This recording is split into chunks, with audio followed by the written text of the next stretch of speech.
बिस्मिल्लाहिर्रहमानिर्रहीम अस्सलामु अलैकुम।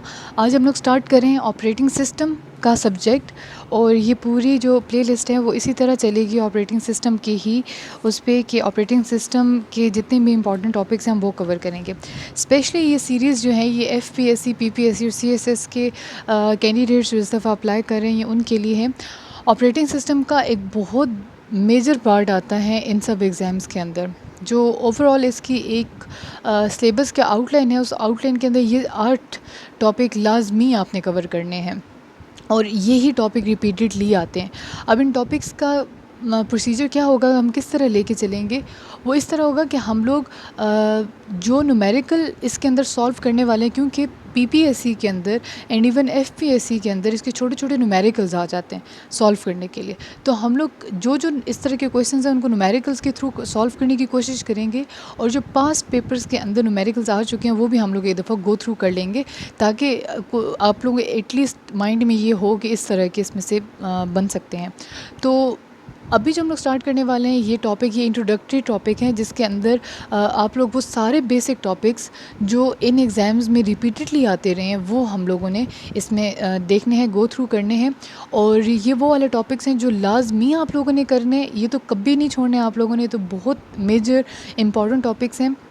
लेकिन जो लोग काफ़ी अरसे पहले से तैयारी स्टार्ट कर देते हैं उनके लिए कुछ एडिशनल टॉपिक्स हैं जो मैं इस सीरीज़ के बाद ऐड कर दूंगी, ताकि वो भी आप लोग एक दफ़ा गो थ्रू कर लें। लेकिन ये बेसिक टॉपिक्स हैं, अगर आप लोग बिल्कुल 11th और पे प्रिपरेशन करने वाले लोगों में से हैं तो ये तो फिर आप लोगों के लिए बेस्ट है कि आप लोग बस ये तैयारी कर लें। बेसिक इंट्रोडक्शन के अंदर हम लोग क्या क्या करेंगे, इसके अंदर जो पहला लेक्चर होगा, जो पहली वीडियो मैं अभी इसके बाद बनाऊँगी, वो होगी बेसिक इंट्रोडक्शन की। उसके अंदर आ जाएगा कि ऑपरेटिंग सिस्टम की टाइप्स। सबसे पहले हम ऑपरेटिंग सिस्टम की डेफिनेशन के बारे में बात करेंगे कि डेफिनेशन क्या है, इसकी टाइप्स आ जाएंगी, इसकी प्रोसेस डायग्राम आ जाएगी।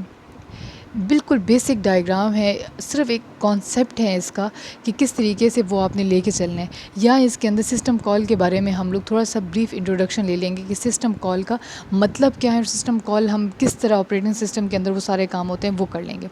ठीक है जी। उसके बाद ये टॉपिक वो टॉपिक है जो आपने किसी सूरत नहीं छोड़ना। ये वाला फिर भी ऐसा टॉपिक है जिसके अंदर आप लोगों को सिर्फ एक कॉन्सेप्ट मिल जाएगा, एक स्टार्टिंग किक मिल जाएगी इसके अंदर। लेकिन ये वाला जो टॉपिक है प्रोसेस शेड्यूलिंग, ये आपने किसी कीमत नहीं छोड़ना। ये बहुत इंपॉर्टेंट है और ये बहुत दफ़ा रिपीटेडली आता भी रहता है। मैं स्टार्स लगा रही हूँ इसके ऊपर तभी। ठीक है। इसके अंदर हम लोग क्या क्या चीज़ें पढ़ते हैं, इसके अंदर हम लोग पढ़ते हैं जो एफपीएससी, पीपीएससी और सीएसएस की तैयारी करें, अपनी डिग्री में ये चीज़ें देख चुके होंगे। ये सारी चीज़ें जिसके अंदर आ जाता है फीफो आ जाता है, first in first out, shortest job first आ जाएगा इसके अंदर, प्रायोरिटी आ जाता है, इस तरह की चीज़ें, राउंड रॉबिन आ जाएगा इसके अंदर। इस तरह के हमारे पास इसके अंदर ये सारी शेड्यूलिंग हम लोगों ने पढ़नी है। ठीक है। अगेन बहुत इंपॉर्टेंट है।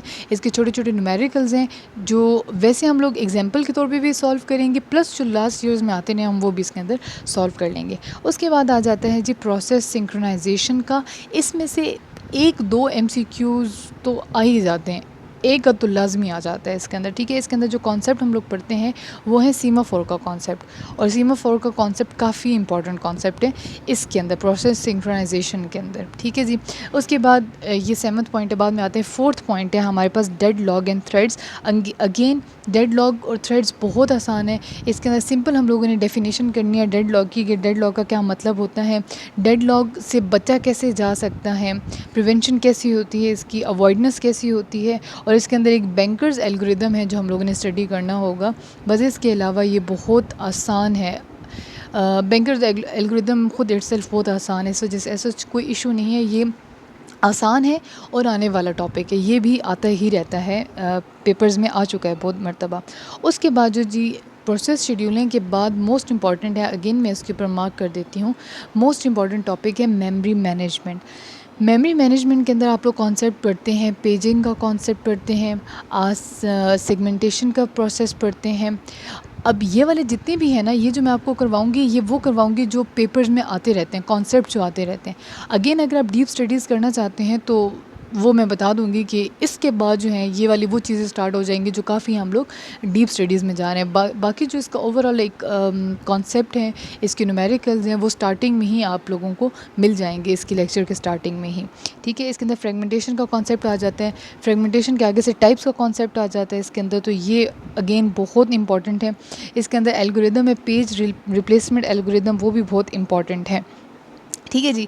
उसके बाद आ जाता है डिस्क शेड्यूलिंग। डिस्क शेड्यूलिंग के अंदर हम लोग पढ़ते हैं कि किस तरीके से वो डिस्क के अंदर रैम एंड रोम और वो सारी चीज़ें इसके अंदर पढ़नी होती हैं, और ये भी बहुत ज़्यादा इम्पॉर्टेंट नहीं है, लेकिन इसके अंदर से आ ही जाते हैं चीज़ें, कभी एक दो आई जाती है, तो हम लोग इसको भी इग्नोर नहीं कर सकते। स्कैन एल्गोरिदम का टॉपिक हम लोग इसके अंदर करेंगे, सी स्कैन एल्गोरिदम का टॉपिक हम कवर करेंगे इसके अंदर, इस तरह के टॉपिक्स इसके अंदर कवर हो जाएंगे। उसके बाद 7th पॉइंट आ जाते हैं फ़ाइल मैनेजमेंट।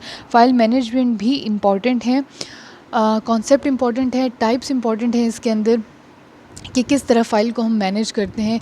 टाइम कम्प्लेक्सिटीज़ बहुत इंपॉर्टेंट है इसके अंदर कि किस तरह फ़ाइल मैनेजमेंट की, क्योंकि 3-4 तरीके हैं, तो उन 3-4 तरीक़ों की टाइम कम्प्लेक्सिटी कैसे है, क्या है, कौन सा अच्छा है, कौन सा बुरा है, वो कॉन्सेप्ट आ जाएगा, तो उसके हिसाब से ये भी इम्पॉर्टेंट है, बहुत नहीं लेकिन इम्पॉर्टेंट है। और उसके बाद यूनिक्स की कमांड्स हैं। यूनिक्स की कमांड्स इस लिहाज से इम्पॉर्टेंट है कि ये FPSC और PPSC के अंदर ये मैंने लास्ट कुछ पेपर्स में देखी हैं कि कहीं ना कोई कमांड की ना कोई छोटी मोटी कोई कमांड पूछी गई होती है यार। कमांड जिस तरह छोटी छोटी कमांड होती है, LS हो गया, MKDIR, CHMOD, इस तरह की जो कमांड्स होती है, छोटी मोटी कमांड्स, बेसिक कमांड्स के बारे में इसके अंदर कहीं ना कोई एक छोटा मोटा क्वेश्चन आ ही जाता है, तो उस लिहाज से हम इसको भी स्किप नहीं कर सकते। अब ये वाला जो मैंने आपको पूरा एक दे दिया है, ये अगर आप CSS की या FPSC PPSC की कहीं से भी आपको सिलेबस उठाएंगे, PPSC का सिलेबस नहीं होता, FPSC का सिलेबस होता है, CSS का सिलेबस होता है, तो या आप PPSC के पुराने पेपर्स उठा लें, तो ये वो टॉपिक्स हैं जो मेजरली कवर्ड होते हैं और मेजरली रिपीट होते हैं इन पेपर्स के अंदर। तो इसके अंदर मैं आपको मज़ीद फर्दर बता रही हूँ कि प्रोसेस स्केजुलिंग और मेमोरी मैनेजमेंट ये टॉप मोस्ट इम्पॉर्टेंट टॉपिक्स हैं, और ये आते हैं, लाजमी आते हैं, इनमें 3 से 4 MCQs लाजमी आते हैं। ठीक है जी। उसके बाद आ जाती है हमारे पास disk scheduling. Disk scheduling, process synchronization, ये आसान टॉपिक्स हैं, डेडलॉक वाले ये आसान टॉपिक है, छोड़ने वाले टॉपिक्स बिल्कुल भी नहीं है, तो ये भी हम लोग कर लेंगे। इसमें से भी 1 आध 2 3 क्वेश्चंस आ जाते हैं।